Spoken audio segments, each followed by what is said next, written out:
One thing that we should normalize speaking about is the corruption in driving schools. Instructors create unnecessary pressure and stress to learners. They don't want to take accountability.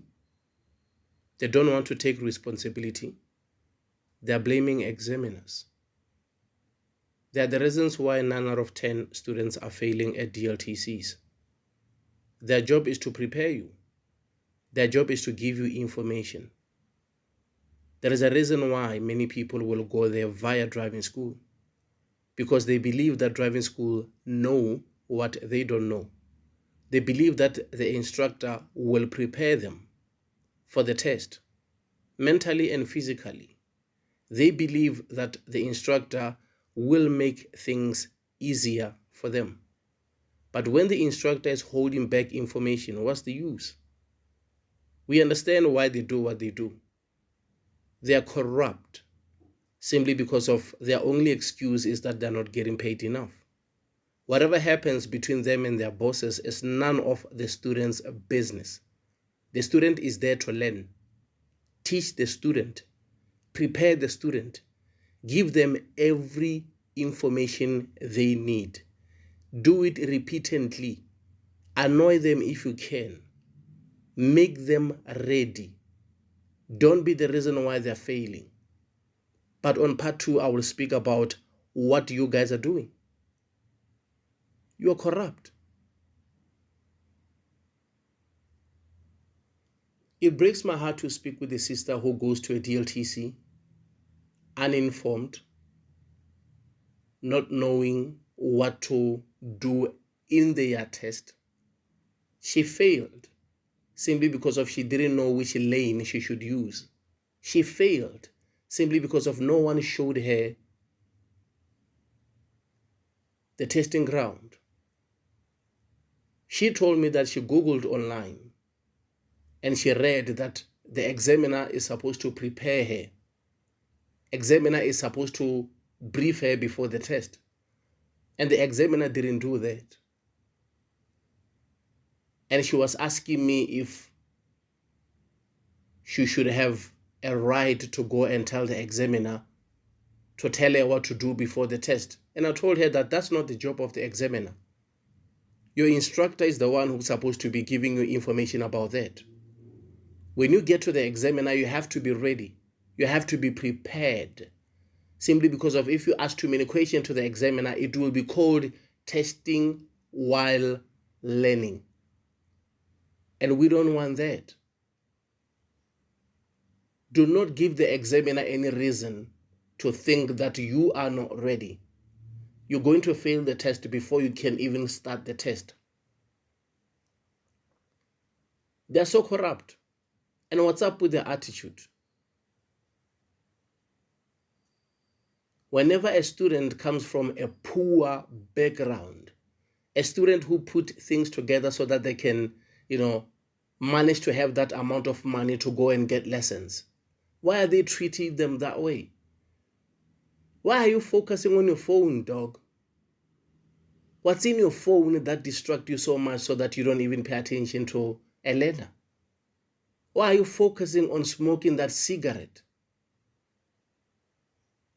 Have a timing. Give your student undivided attention. Attend them. Teach them. Tell them things that they need to know. I was so surprised when the sister failed because of left turn, and she kept on telling me that she failed when she was doing reverse parking. She's doing code 10. She doesn't know the difference between left turn and straight reverse. I asked her about a box. She knows nothing about a box. She started asking me about the lines. Please tell me about the lines. Which lines should I be careful of? She knows nothing about lines.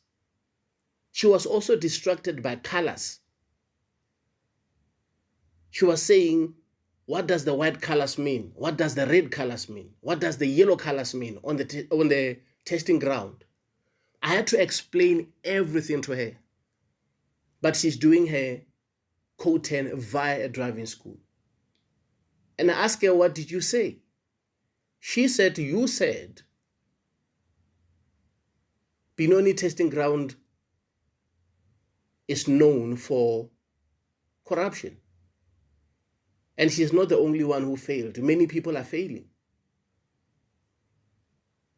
You're shifting the blame to the examiners.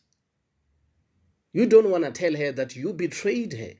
You didn't tell her the truth. Why do you agree to book for a test if you know that she's not ready? Why did you lie to her? Why did you give her false hope? Because she knows nothing. She's even asking me about Aledoking because she knows nothing. And yet you are booking for a second date. Why do you make our sisters feel like they are slow learners? Why do you put so much pressure on them? Knowing exactly that it's your fault. Why do you shift the blame? Why do you continue with that corruption, thinking that people cannot know what you guys are doing? How you take your money for certain lessons and you give them few lessons, booking tests so that they can go there not knowing some of the things.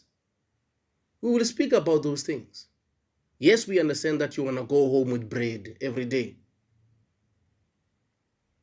Yes, we understand that you think your boss is not paying you enough. Yes, we understand that you think the examiners are driving cars, are having money every day, and you also want to have money every day. We will speak about that on part 2. But on part 1, I just want to tell all the sisters who are going to do their test to know that it is not their fault. They are not slow learners. They're just misinformed. They are not difficult. Things are not explained to them properly. Things are not clarified to them properly. They are taught by people who are impatient. They are taught by people who don't give them attention. They are taught by people who look down on them. But whenever there is a rich man showing up driving their cars, they run around. Mlungu sizokwenzela mlungu. Meaning, don't worry about that, boss. We will fix that one. Don't worry about that one. We will sort it out. They even go extra mile to make sure that they speak on their behalf. They even make sure that they will speak with the examiner that they know they have a good relationship with, so that this client of theirs cannot fail, must come back with their driver's license the first time, on the first attempt. I've been in different DLTCs. I've seen how things are done. I've seen how you guys run around whenever there is a rich client